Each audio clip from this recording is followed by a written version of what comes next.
Selamat siang guys, untuk para pelanggan dan para penonton yang ada di channel YouTube saya, channel Supandecos Leos. Sini saya akan membagikan beberapa video perbedaan antara beberapa gubernur. Gubernur Jawa Barat, Gubernur Jakarta, Gubernur Jawa Tengah, dan Jawa Timur. Itu tentang pidato pada tanggal 20 Mei 2025 tentang Hari Kebangkitan Nasional, guys. Nah, ini bisa dilihat nih. Tapi sebelumnya, saya bukan berniat menjelekan ataupun menyudutkan beberapa gubernur. Cuman saya ingin menyampaikan perbedaan antara pidato gubernur dari Gubernur Jakarta, Jawa Barat, Jawa Tengah, dan Jawa Timur. Bisa dilihat guys nih perbedaannya. Semuanya kalian yang menilai. Saya cuma menyampaikan aja video sepotong-sepotong, bisa lihat guys.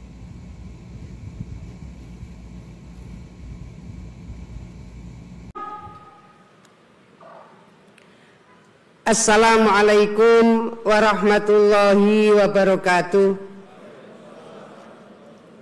Selamat pagi, salam sejahtera bagi kita semua. Shalom, Om Swastiastu, Namo Buddhaya, salam kebajikan. Bapak, Ibu, Saudara, peserta upacara yang saya hormati,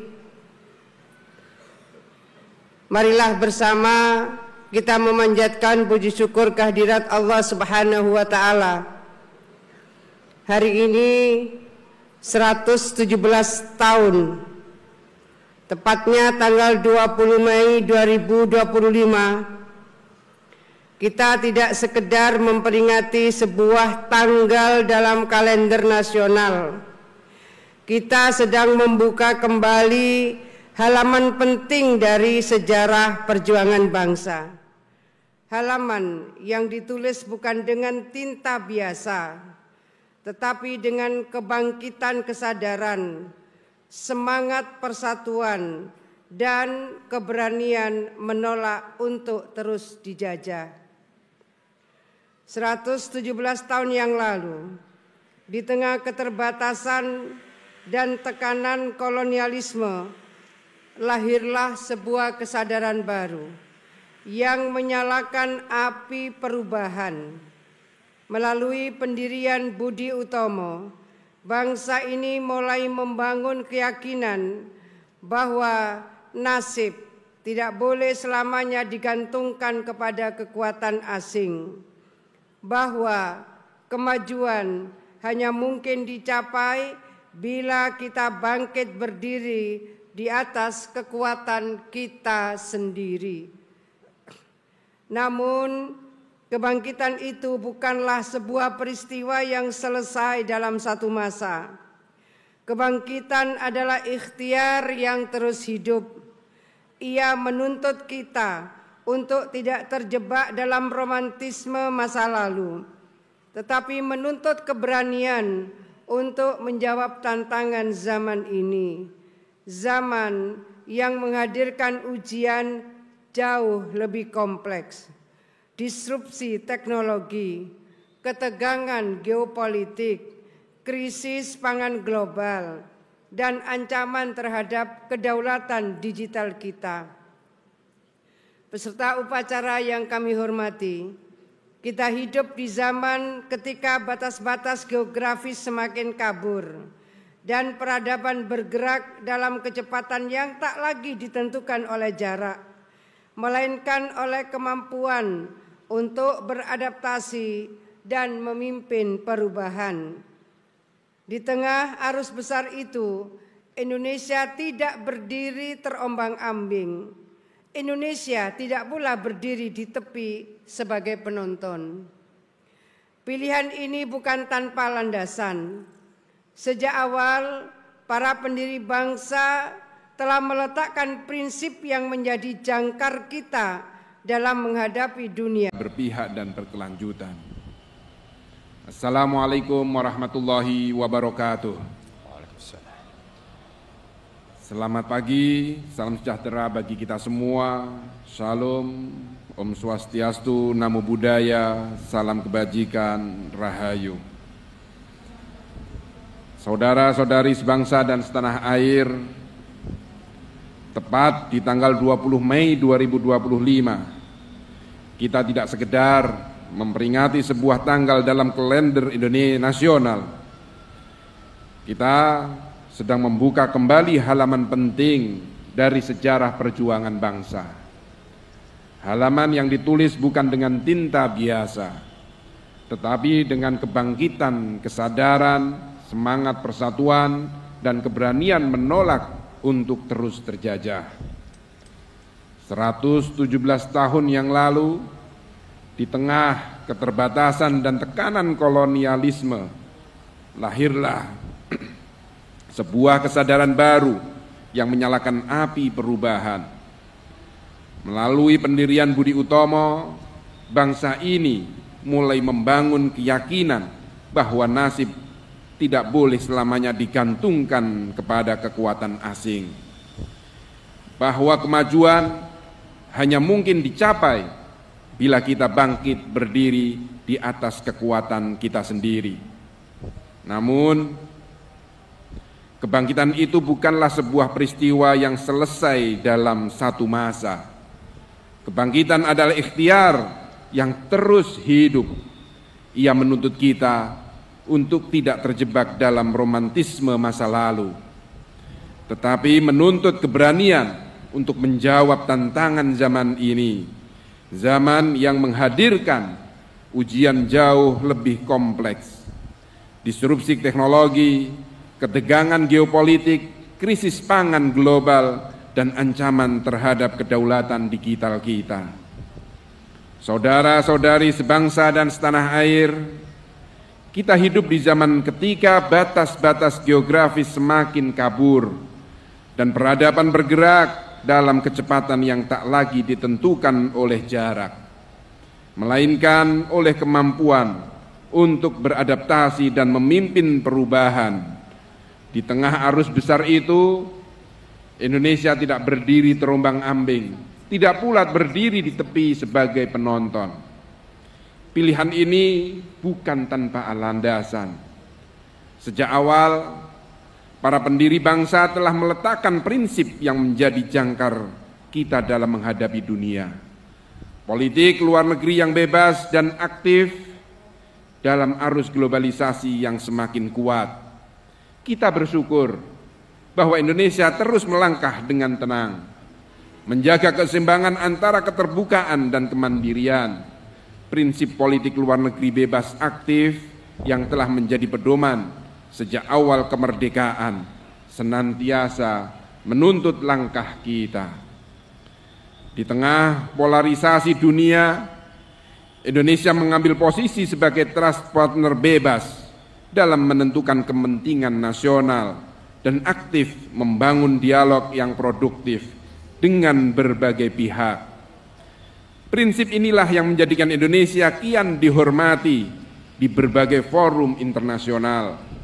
Kehadiran kita di pentas global bukan sekedar untuk menyuarakan kepentingan nasional, tetapi juga untuk membawa gagasan dan solusi yang memberi manfaat bersama. Di tengah dunia yang terus menghadapi ketidakpastian, Indonesia tampil sebagai mitra dialog yang mampu menjembatani. Assalamualaikum warahmatullahi wabarakatuh. Sampurasun. Yang saya hormati Forkopimda Provinsi Jawa Barat, hadir pada kesempatan pagi hari ini Wakil Ketua DPRD Provinsi Jawa Barat, Ketua Komisi 5 DPRD Provinsi Jawa Barat dan seluruh anggota, Kasdam 3 Siliwangi, Wakapolda Jabar, Wakajati Jabar, dan sahabat saya hadir juga, dan Kodiklat TNI. Saya ucapkan terima kasih, selamat datang. Sekretaris Daerah Provinsi Jawa Barat, para kepala perangkat organisasi perangkat daerah di lingkungan Pemda Provinsi Jawa Barat, pimpinan instansi vertikal yang saya hormati, yang memberikan supporting pada saya, Kaseto, pemerhati dan pelaku pendidikan anak-anak. Dan yang paling berbahagia hari ini adalah orang tua.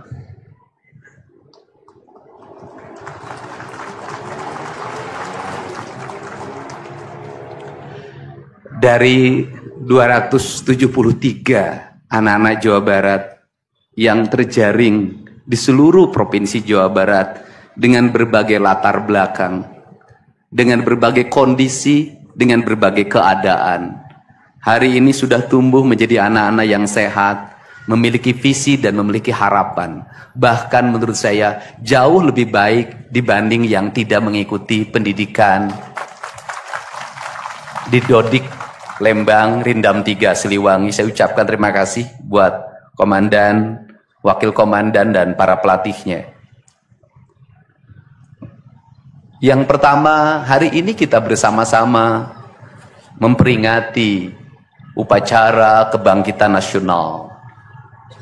Saat masyarakat Indonesia, masyarakat Nusantara disadarkan dari ketertutupan telinganya, dari ketertutupan matanya, dari ketertutupan hatinya, dari kebutaan matanya, dari ketulian telinganya, dari kebisuan lidahnya, dan dari ketutupan hatinya, di mana saat itu kita masuk pada sebuah fase kita ternina bobokkan oleh imperialisme kolonialisme yang menghamparkan lapangan pekerjaan, yang menghamparkan perkebunan, yang menghamparkan areal persawahan, yang menghamparkan areal-areal irigasi, yang menghamparkan areal bendungan.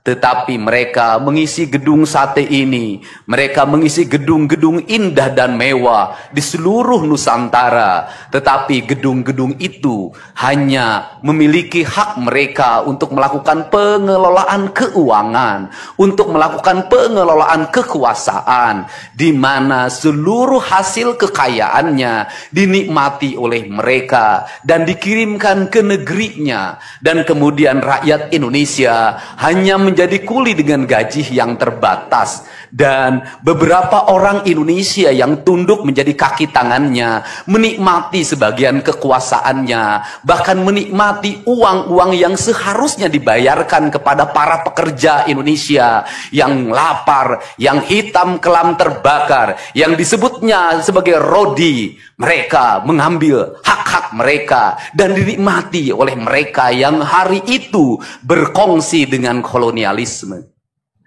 Maka kesadaran itu tumbuh. Lahirlah gerakan Budi Utomo, lahirlah gerakan Sumpah Pemuda, dan seluruh gerakan itu dimulai dengan sebuah kesadaran dan hilangnya rasa takut pada dirinya bahwa kita adalah pemilik hak dari negeri ini. Hari ini kita disadarkan pada sebuah peristiwa di mana kita sering buta mata kita, kita sering tuli telinga kita, dan kita sering gagu lidah kita. Ketika anak-anak kita berteriak di jalanan, mengusung sangkur, membawa celurit, saling berkejaran, darah menetes di setiap sudut kota, motor-motor dibakar, orang menjerit penuh rasa ketakutan, kita hanya bisa diam. Ketika di sudut-sudut kota, anak-anak kita menenggak ciu. Ketika sudut-sudut kota, anak-anak kita makan eksimer. Ketika di sudut-sudut kota, anak-anak kita makan minuman oplosan. Mereka jatuh tersungkur, matanya merah penuh dengan rasa emosi, pulang ngamuk ke orang tuanya. Kita hanya bisa diam.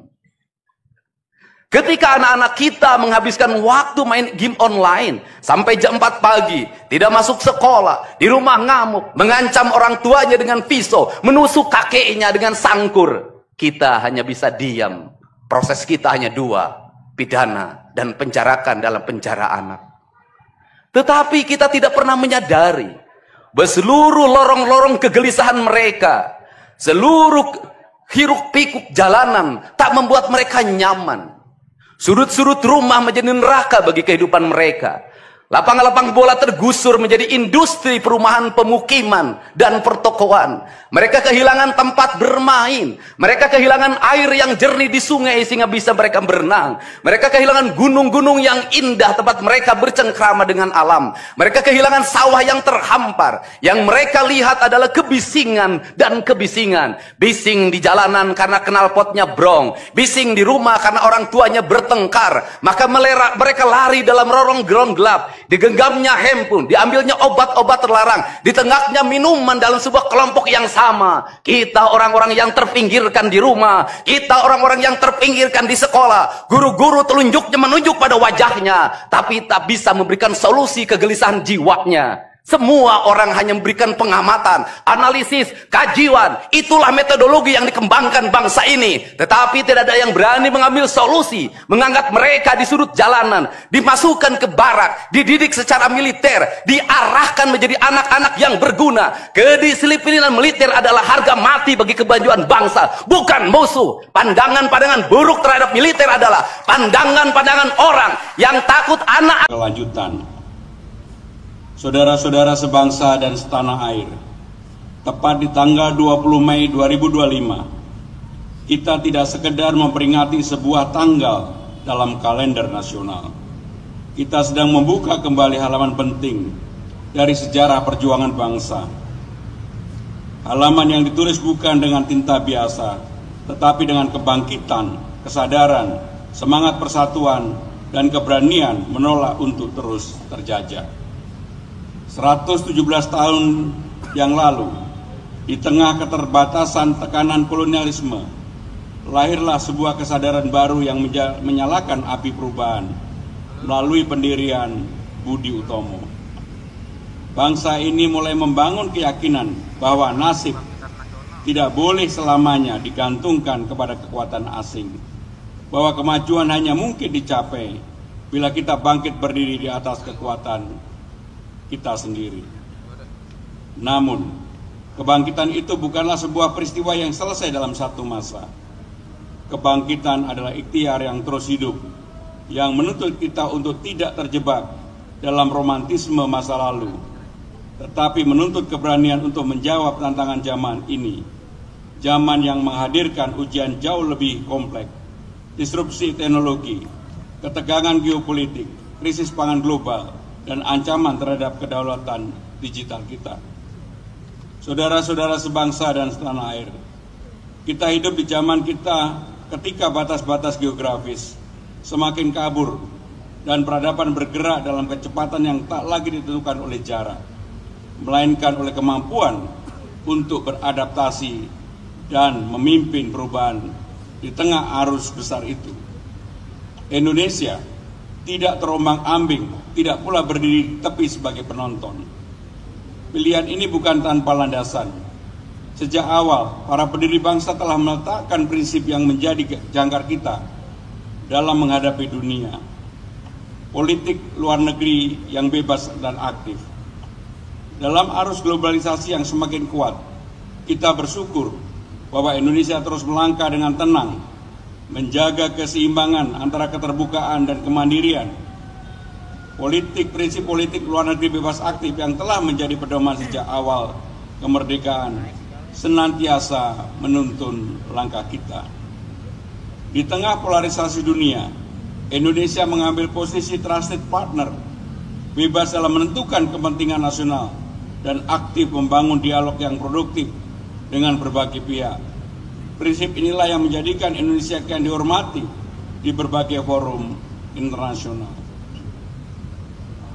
Kehadiran kita di pentas global bukan sekedar untuk menyuarakan kepentingan nasional, tetapi juga untuk membawa gagasan dan solusi yang memberi manfaat bersama.